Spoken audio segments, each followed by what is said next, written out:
Hola, buenas tardes, alumnos del quinto año básico. Yo soy la profesora Paula Guerra.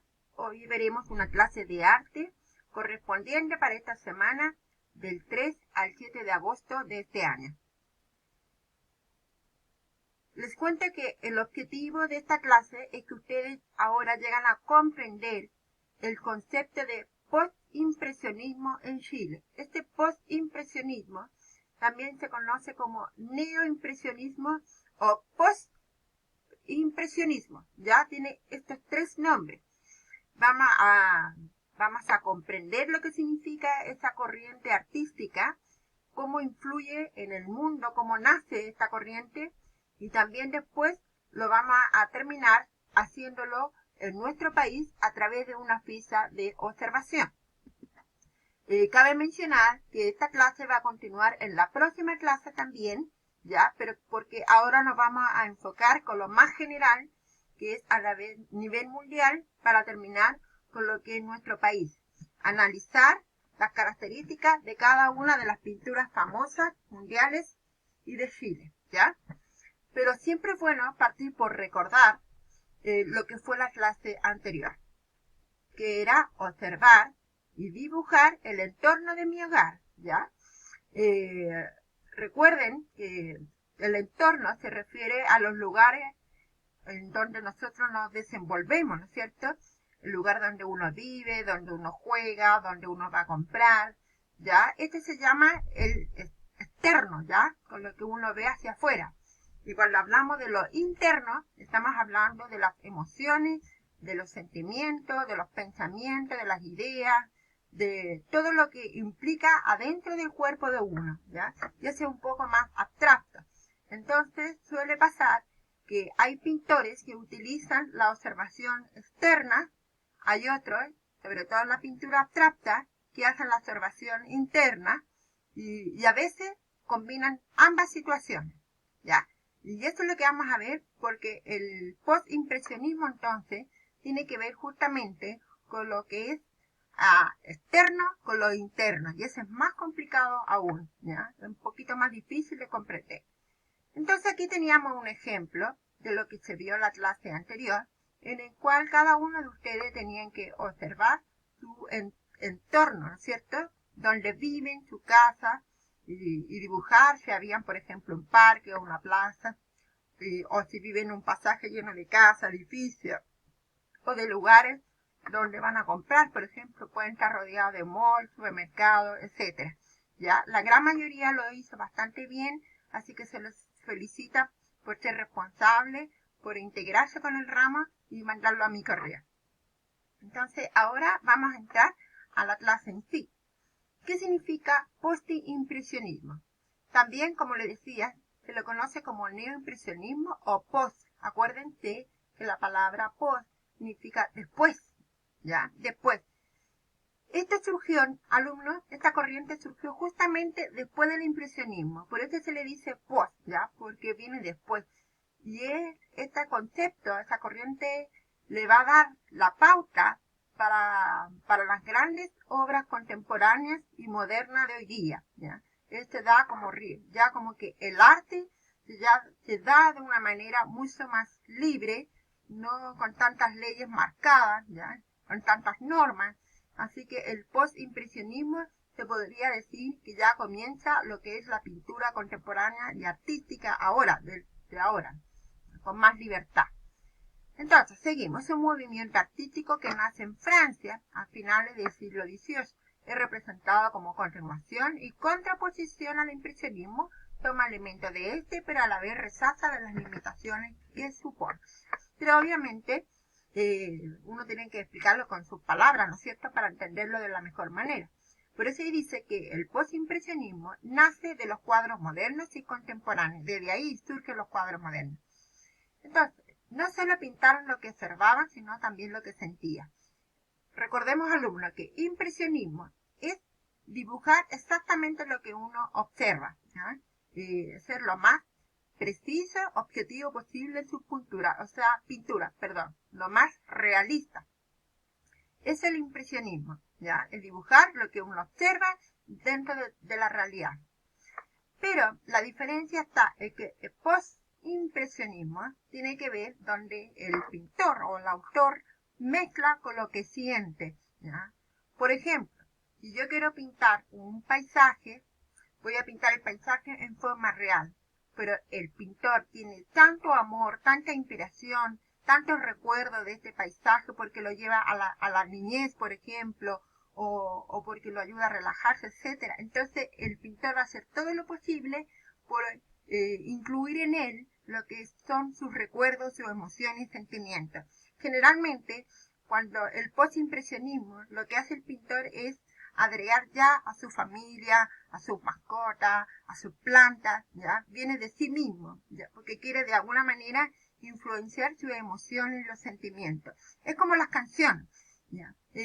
Por ejemplo, una persona puede componer una música, pero si esta persona está enamorada, está inspirada, es obviamente que esa música va a ser mucho más fuerte en el sentido de que la persona que escucha esta canción se va a sentir identificada con lo que es el amor, por ejemplo.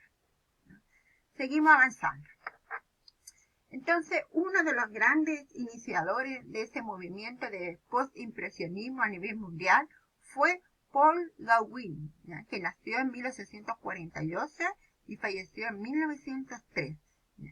Por ejemplo, él realizó este autorretrato de sí mismo. Acuérdense, auto significa uno mismo. Se dibujó a sí mismo. Entonces, si ustedes se dan cuenta, maneja exactamente lo que es la corriente anterior de las impresionismo, ya que ocupa los colores, la luz, la sombra, que le da un carácter de realismo. Pero aquí se le agrega ya el postimpresionismo, por ejemplo, por su expresión, ¿ya? Él trata de, a través de estos cuadros, marcar sus expresiones y lo que le da un cuadro con sentimiento. Y si es un cuadro con sentimiento, estamos hablando del postimpresionismo. Y hay otra característica que no es tan limitado. Los colores son libres, pincelada libre, etcétera, ¿ya? Así que sumamente importante. Bueno, les voy a contar algo un poco de lo que él hace. O sea, cuál fue una de sus principales características. Bueno, él nació en Europa, pero después se trasladó con toda su familia. Él siempre viajaba con toda su familia. Entonces viajó a Gran Bretaña, por ejemplo, y de ahí se devolvió a América. Fue a vivir a América, pero específicamente en Haití. Y ahí se hizo muy, muy famosa. ¿Por qué? Porque uno de sus cuadros se llama Mujeres de Tahití. Y la mayoría de sus cuadros tienen relación a ese país. Y se mostró al mundo la importancia, la belleza de los colores en ese lugar. Aquí tenemos a las mujeres de Tahití.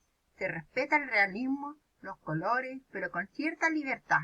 ¿Ya? Y ahí uno puede sentir, por lo menos en mi caso, esa belleza, esas expresiones de las mujeres. ¿Ya? Muy bonito. Ahora vamos a otro ejemplo de postimpresionismo. Fue Vincent Van Gogh. Yo creo que la gran mayoría lo conoce. Y él tiene una historia personal muy interesante. Hay libros de él que cuenta de su historia, hay películas con relación a él, porque tuvo una vida muy dinámica. Pero bien, estamos aquí para analizar sus obras, ¿no es cierto? Y bueno, aquí se expresa claramente que él pintaba lo que observaba, pero también lo que sentía. Por ejemplo, este se llama Paisaje con carro y tren. Se dice que en ese cuadro él estaba arriba, en un cerro, y observando todo lo que pasaba a su alrededor. Entonces le llamó mucho la atención ese hermoso paisaje, cómo esta persona trabaja la tierra, la casona, justamente el nombre del carro y el tren. Es el tren que ustedes ven acá, al fondo, aquí está el tren. Ya. Y el trabajo, cómo se trabaja en ese lugar, en ese tiempo tan campestre. Pero ¿por qué uno dice que es postimpresionista? También tiene que ver como la forma en que él pinta, porque no hay normas acá. Él pinta libremente. Este se llama pincelada libre. ¿Por qué? Porque no mezcla tanto los colores, ¿ya? Ahí ves, pone encima el naranjo, muchas curvas, mucho movimiento, no es tan resto, ¿ven? Es lo que él observaba y lo que sentía. Y eso le da la característica típica de un cuadro postimpresionista. Bueno, si quieren saber algo de Van Gogh, recuerden, o por si no lo saben, que tiene varias características. Uno, se cuenta que tenía muchos problemas de tipo psicológico, que estuvo varias veces internado en hospitales para su sanación, para su curación. Pero sin embargo, dice que cuando él se encontraba en ese estado, a la vez él se sentía inspirado para dibujar y pintar lo que sentía o observaba. Uno de sus cuadros más famosos, que no está aquí, que se llama La Noche Estrellada, por ejemplo, que se lo hizo justamente adentro del hospital, observando la ventana, y se decidió a pintar ese cuadro maravilloso. En La Noche Estrellada, para que lo busque. ¿Ya? También se cuenta que se cortó una oreja producto de un amor no correspondido, en el cual él amenaza a la mujer que si ella no lo acepta, él se cortaba una oreja. Es lo que cuentan. ¿Ya? Así que hice bastantes retratos también de los amigos que él sentía admiración. Incluso él admiraba mucho a un médico que lo trataba, también hizo un retrato de un médico. Y bueno, también él se dibujaba a sí mismo los autorretratos, pero siempre con emoción y sentimiento por la etapa en que él estaba pasando, ¿no? Sería súper interesante, alumnos, que ustedes conocieran la vida y obra de Vincent Van Gogh. Seguimos. Camilo Mori, ya se inicia ya la obra del postimpresionismo en Chile. Ya, este es el más famoso, que se llama Pincoy. ¿Por qué? Porque todos sus cuadros expresa su amor a la familia. Y aquí tenemos al hijo de él, el único hijo que lo tuvo ya cuando era mayor con su señora, la señora se llama Maruja, y ese era el juguete favorito del niño. Ya, se llama Pincoy, y este cuadro lo hizo famoso cuando fue trasladado a Francia para poder mostrar sus artes. Desde ahí, desde Francia, se hizo famosa aquí en Chile, ¿no? Para que lo vean. Aquí está su esposa, en la cual se le llamó la viajera, porque era una familia que constantemente viajaban, y él retrató ese momento en que ella quizás pensaba o recordaba algo, y él la retrata, y la llama como la viajera. ¿Sí? Ese otro retrato de su esposa, que se llama Maruja Vargas. ¿Sí? Entonces, ¿me entienden, alumnos, que postimpresionismo? Él dibuja la realidad de lo que observa, pero va cargada de su emoción, y aquí ve cómo él amaba a su esposa y a su hijo. Aquí tenemos a Mori también como un autorretrato, expresando su expresión de seriedad, y llama la atención que es casi el mismo pañuelo, el mismo estilo que usaba su señora, que el mismo cuadro anterior. Cuando él estaba en París, en Francia, también pudo retratar el frío, el invierno de París. Entonces lo dibuja y recalca lo que estaba sintiendo en ese minuto, que el invierno y la soledad, porque se fue solo a hacer su exposición.